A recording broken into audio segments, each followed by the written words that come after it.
पहला जो खड़ी बोली हिंदी का ग्रंथ लिखा गया वो स्वामी दयानंद सरस्वती जी के द्वारा लिखा गया सत्यार्थ प्रकाश माना जाता है, जो इसी गुजरात की धरती से।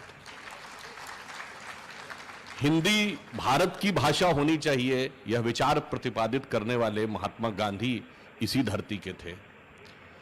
लोकमान्य तिलक महाराष्ट्र से थे, कन्हैयालाल माणिकलाल मुंशी जी भी गुजरात से थे, श्यामा प्रसाद मुखर्जी जी बंगाल से थे, गोपाल स्वामी अयंगर जी तमिलनाडु से थे, और विरोध करने वाले एक पंडित जी उत्तर प्रदेश से थे।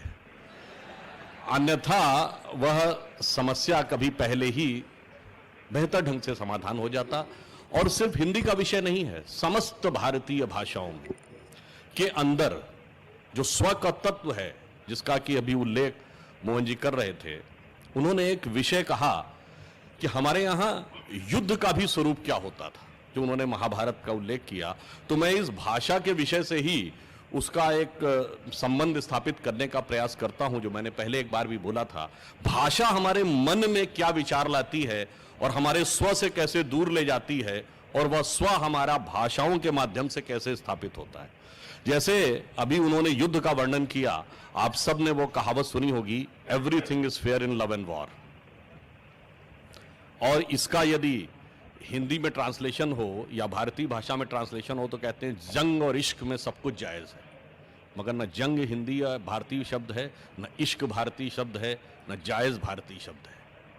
किसी भारतीय भाषा में, संस्कृत हो, हिंदी हो, गुजराती हो, मराठी हो, बंगला हो, आपने कभी कोई ऐसी कहावत नहीं सुनी होगी कि युद्ध और प्रेम में सब कुछ अनुचित उचित है, क्योंकि यह हमारे स्व का तत्व होता ही नहीं है।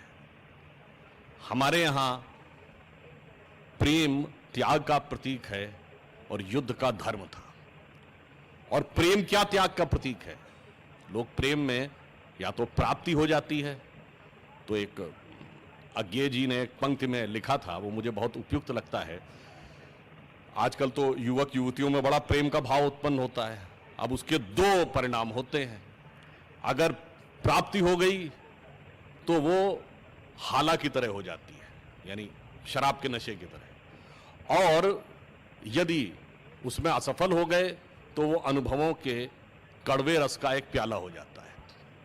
परंतु उन्होंने लिखा, भारतीय परंपरा में जो हमारा स्व था उसमें प्रेम क्या था। अज्ञे जी की कविता में है, वे मुर्दे होंगे प्रेम जिन्हें अनुभव रस का कटु प्याला है, वे रोगी होंगे प्रेम जिन्हें सम्मोहनकारी हाला है, मैंने विदग्ध हो जान लिया अंतिम रहस्य पहचान लिया, मैंने आहुति बनकर देखा यह प्रेम यज्ञ की ज्वाला है। तो हमारे यहां यह था।